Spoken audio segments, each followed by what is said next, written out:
Welcome back to the Jester Wallis Productions YouTube channel and an evening on the Beyond the Trail podcast. Austin, it's not only Beyond the Trail, but I am beyond excited. How about you? Yeah.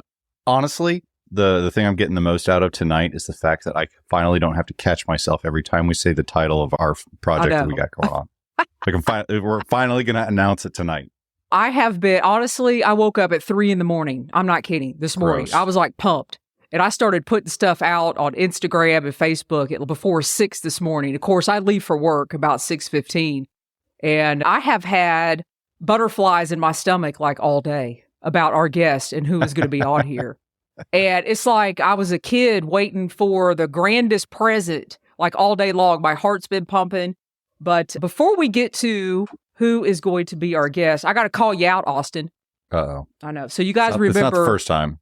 So you guys remember last episode, I showed you guys these Durston poles. Austin could not stand it. He ordered them that night. Look, we're gearheads. I know. We're gearheads. We can't and you help did ourselves. this to me, Austin. I swear. Oh, don't you put that I know, on you me. guys, I'm not kidding. I am not even going to use these, I don't think. I'm definitely using them. I already know exactly where they're going to get used. And they're going to get used with my X-Med. So I think that's the most appropriate, at least. But, well, excellent. So I wanted to set the record straight that you had no idea that these were even on sale, and I had my pair first. So I'm just setting it straight. Well, and the other driving force behind me making that purchase so quickly is because I know how the Durston gearheads work. It's not a cult, but let's just say if something gets out there and then all of a sudden they get sucked up by all the people wanting to buy them, so they get scarce. So I wanted to be ahead of that crowd. We got a good amount of people in the chat tonight, and really, I don't think they're here for us. What do you think, Austin? I am confident they're not here for us. I think you're going to introduce our guest. Should we go ahead and do that now? I'm just going to do it now, and I'm going to read directly from her book. This is out of Nancy East's book, Chasing the Smokies Moon. So if you have not picked up a copy, go to your local bookstore and pick up a copy. The book's actually a really great read, easy read. Here's Nancy's bio. After a 23-year career as a small animal veterinarian, she retired to pursue her passion as a writer, hiking guide, and speaker. She's a member of the Haywood County Search and Rescue Team, a founding board member of the Western North Carolina Wilderness Safety Fund, a Gossamer Gear ambassador, and a Southern Appalachian naturalist. Nothing brings her more joy professionally than educating her fellow hikers about how to stay safe and found. In 2019, she and her good friend Chris Ford set the fastest known time for a mixed gender team on the Tour de LeConte Challenge. In 2020, they set the overall FKT for the Smokies 900 Challenge. Nancy has hiked all the trails in the Great Smoky Mountains National Park 4 times. Let me just read that again. Nancy has hiked all the trails in the Great Smoky Mountains National Park 4 times. That's insane. And she continues to go back for more. When she's not on the trail, Nancy is a mother to 3 children and a wife to her high school sweetheart. They live with their beloved dog in the mountains of Western North Carolina. And you can visit her at nancyeast.com. And so without further ado, here is our lovely guest for the evening, Miss Nancy East.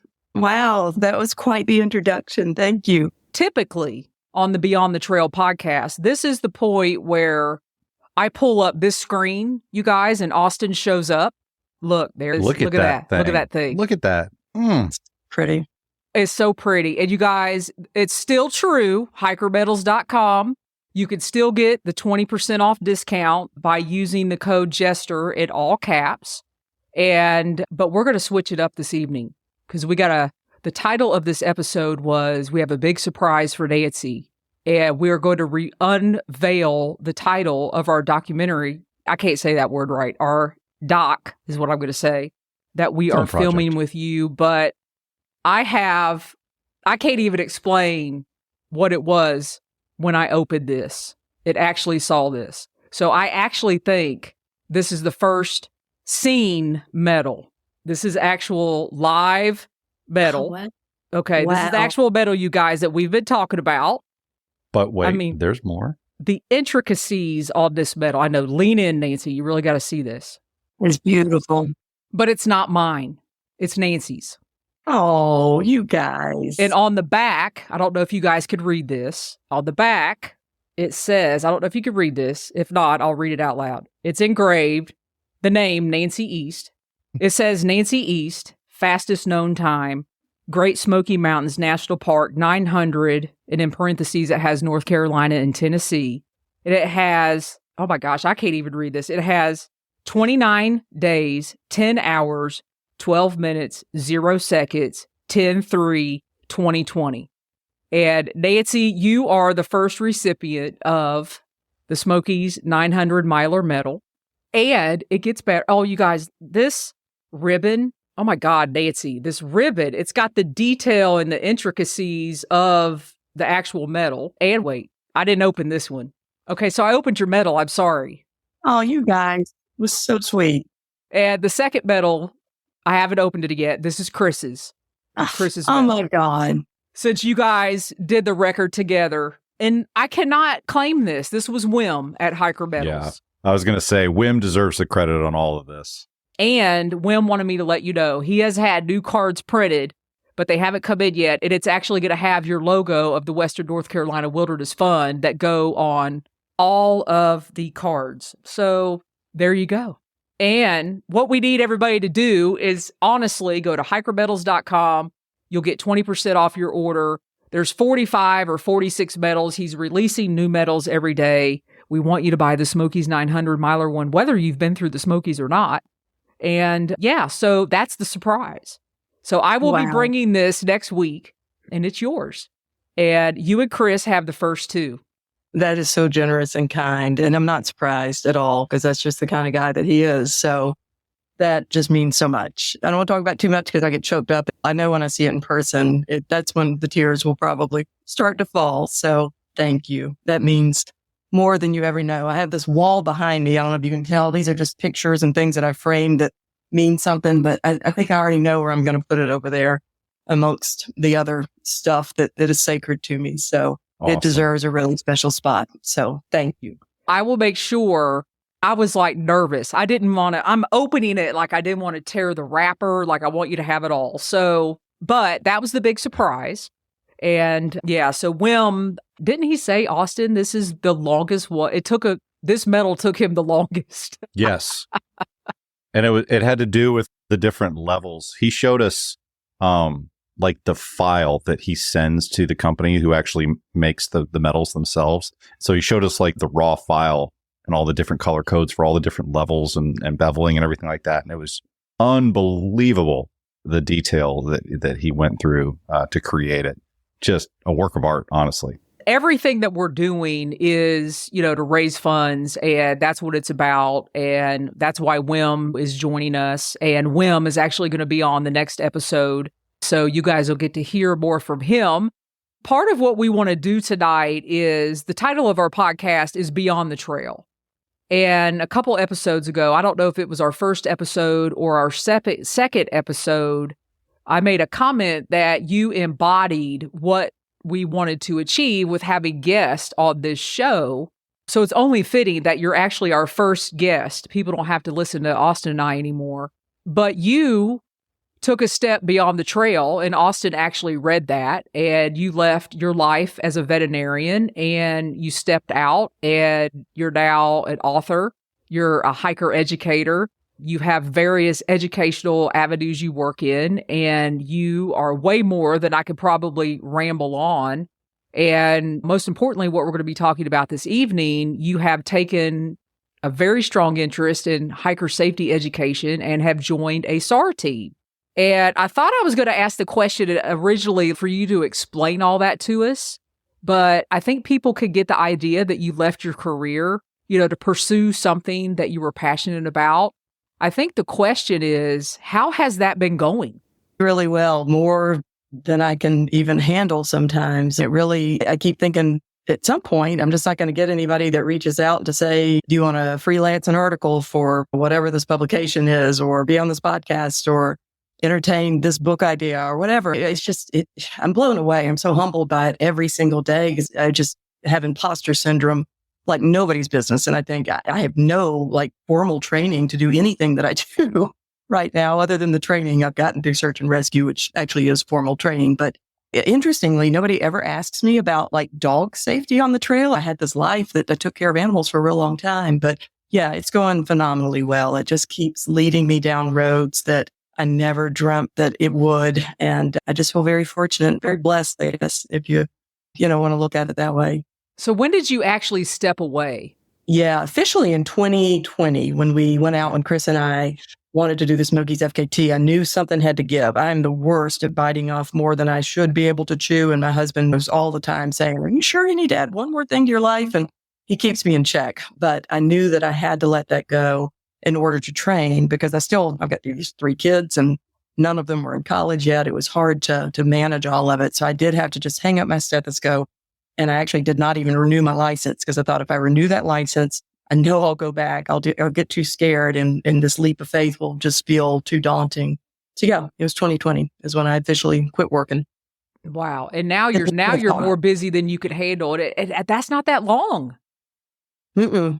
Yeah, no, it was 3 years now, almost 3 years that it had happened. And I still work in some capacity. I don't have my license, so I can't diagnose and treat and prescribe and all that. But I do some teaching at Blue Ridge Community College. They have a wilderness medicine course for, say, EMS workers who want to learn more about search and rescue. And one of the things the only thing that I teach is how to take care of an animal in the backcountry with basic first aid and that kind of care before they can get it out and get it to a vet. So that's been really fun. Just use my brain in a different way. You've demonstrated you've got some veterinary knowledge. And you mentioned your leap of faith back in 2020, but you and your family are not new. You're not strangers to Western North Carolina. You've been there for a while. And so I'm curious, you love the outdoors, you love the mountains. What got you transitioning into that education on hiker safety? Certainly the impetus for all of it was search and rescue. It didn't come just automatically, though. It was one of these things that evolved. The more and more I was exposed to ways that people needed our help, the more I thought, I want to learn how to teach people to not need our help because most of the things that we see are preventable and people just don't know what they don't know, me included sometimes, before I joined our team. That's what's funny to me as I look back on the way I hiked pre-2015. And it's just lucky that I never needed a SAR team's help because I didn't do things always the correct way. I didn't always carry every 10 essential. I didn't always leave an itinerary with my husband before I walked out the door because I just didn't think about, well, what would happen if I didn't have the power to come out of the woods on my own because I hike so much solo. So I'm certainly a little bit higher risk just by that. But that was certainly the catalyst. And it grew by leaps and bounds once I was involved with a couple of fatalities as far as search and rescue, one in particular, which, the book's about Susan Clements, because that one was just 100% preventable had she known just a couple of really simple things that she could have done that would have spared her life. Undoubtedly, she would have been found probably shaken up and hypothermic, but not dead like she was found. So that was definitely the big jump in 2018 is when that one happened. And you were a part of that rescue.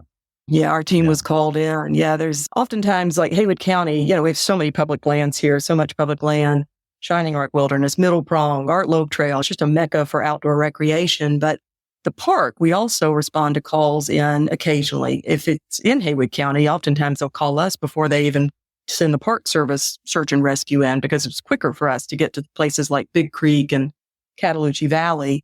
Our team, and this is one that's public knowledge now, people can find it on the news. There's a missing man in the Deep Creek area. So there's about 9 people from our team going tomorrow morning to assist with that particular search. So we were involved in that search for Susan because it was a massive effort. Since it lasted a week, there were agencies all over the Southeast that responded to that one. It was enormous. There's a gentleman missing right now. Wow. Yeah. If you just Google Deep Creek missing man, it'll come up because I saw it just before I jumped on with you guys. I already knew it was in motion because we got a call out saying who can come out tomorrow and help. Unfortunately, I can't because I've got to work tomorrow, but with an obligation that I can't get out of. But anyway, so he's missing. And I have no idea other than what you can read on the press release online, which is not much, unfortunately. How wide is the territory that you do search in? Like the geographic area you're responsible for? Yeah, pretty much Haywood County. That's home ground for us. So anything in Haywood County starts with our team and our emergency services. But then again, part of the park is Haywood County. And so like Big Creek and Cataloochee areas specifically, those, again, it's not always. The Park Service can certainly respond if they want to instead of us, because that is a kind of its own little domain. But oftentimes they will call on us, and just knowing that we can get there quicker and knowing that we'll hopefully figure it all out by the time the Park Service gets there and on the scene with their team. But yeah, I don't know how big Haywood County is. It's huge in terms of public land. If you looked at a map and how they shade maps from an aerial view in green where there's public land and national forest, that kind of thing, we have a lot. I can't remember how many acres it is, but it's a lot. There's some statistics that people throw out there. I wish my team lead, Mike Street, was on because he'd be able to throw out all these fun facts that every time he says them, I just like, wow, yeah, no wonder we're so busy because we have a lot of public land. That was one of the things, for those that weren't there, Julie and I had the opportunity to sit down with Nancy and Mike a couple months ago during our first meeting. And that was one of the things that struck me was Mike was talking about Haywood County itself and the proportion of, this is where we are going to segue, but the proportion of residents of Haywood County, the people that actually pay taxes, versus the geographic area, so how huge it is, and then how many people actually come into Haywood County. A lot of the people that you come into contact with as a search and rescue team member may not be county residents. They're visitors from the park or the Shining Rock or wherever. And I just thought that was interesting. I guess I'll talk about our project. Have we reached that point, Jester? I know you're kind of the MC.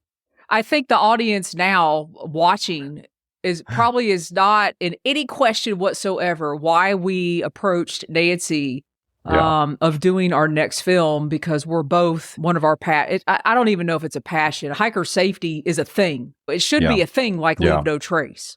And I don't know how we do that. And part of what we want to do is to continue to spread the word. And so I floated the idea to Austin. I was like, I think we need to chat with Nancy East. And Austin was like, absolutely, 100%.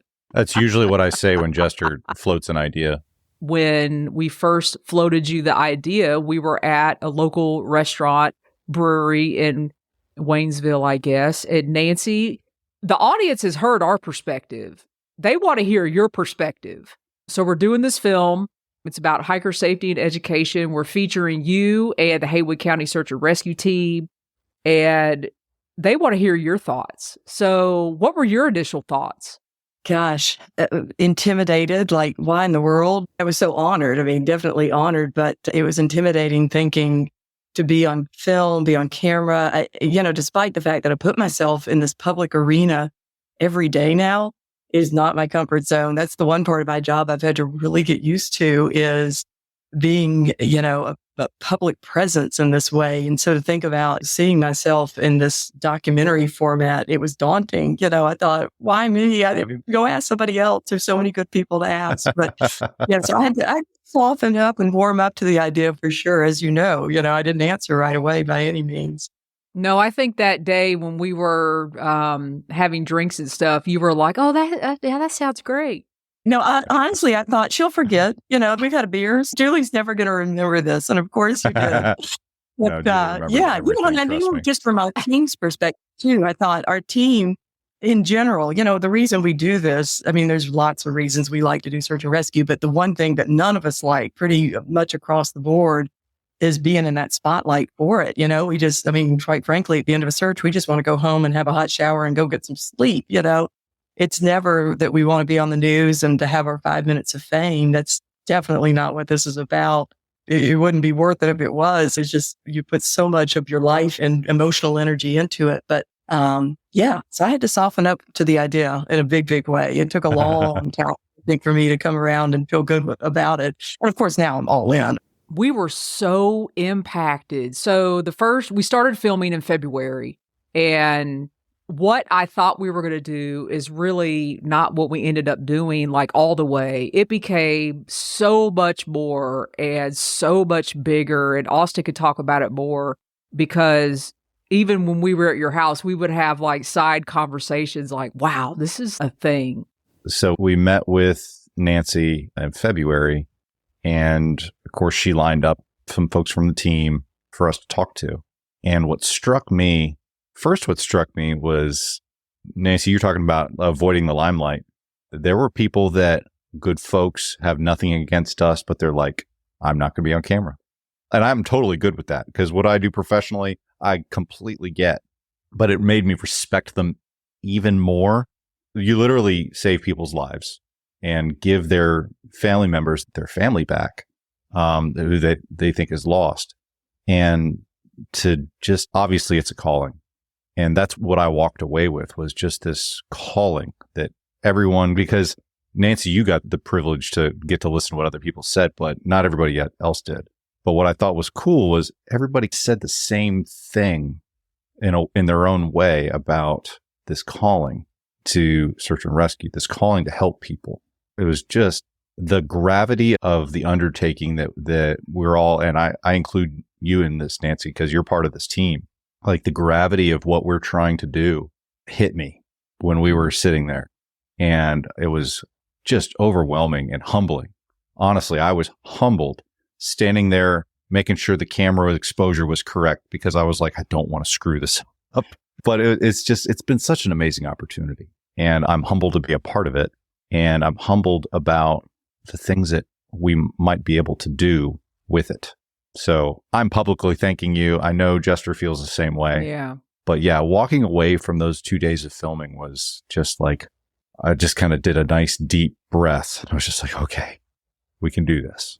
Yeah, hearing some of those people speak, I knew generally what they would probably say, but to hear that all come out of their mouths in their own words and their own emotions, we just don't talk about that stuff as teammates, when we get together for a beer or a Christmas party or whatever. We just don't get all touchy-feely with it. I mean, it's like dudes on our team, so that's probably part of it. If it was all women, it might be different, but it was really special for me too. And that's when I realized, quite frankly, that this is pretty profound what we're up to with this project. So thank you guys for putting so much heart and soul into it, because the hours that you have put in, I know, aside from just coming all the way across the state practically to do all this, it's enormous. So I'm just excited about you guys being a part of it as much as anything, because I know how much you take it to heart too. And that's pretty special. Yeah, well, it's a passion for us too, because Julie and I are both hikers. We started as hikers. That's this whole thing, Beyond the Trail podcast. This is our Beyond the Trail. But at the beginning of this, we just liked getting out on trail and hiking. So the purpose behind it all is very fundamental for both of us. I don't know when this happened, but I think we reached out to you and said, would you mind if we titled the film the title? And you were like, because it's your phrase. Yeah. It's not our phrase. Yeah, it's kind of a buzz phrase that I'm sure it's not unique to me, but it's something that I say all the time with all my presentations, because there's so many double meanings to it. But the name is Safe and Found. Yes, Safe and Found. So now we can say it. It is public, and it makes sense. Yeah, definitely. Yeah, because my husband and I were talking about it one night, and I told him how I interpret it. And he said, "Oh, well, I've always kind of thought of it as this." And so, yeah, there's a couple of different ways that you can interpret it, which I think is kind of cool too. But yeah, I think it's the perfect name. You've answered a lot of questions, and there's no doubt in anybody's minds right now why we are all doing a film together. And we're excited. We're going to see you next week. And the title is Safe and Found. Austin, any parting words? No. Nancy, just thank you so much for coming on tonight. And I'm pretty stoked about what we got going on. So Safe and Found 2024. Austin, I'm glad we're doing this. Here we go. Here we go. We've been through a lot. We're moving forward, and it's exciting. So again, everybody, we cannot thank you all enough for joining us this evening. And this is how we'll sign off, as we always do. Be safe out there, everybody. In Austin, good time.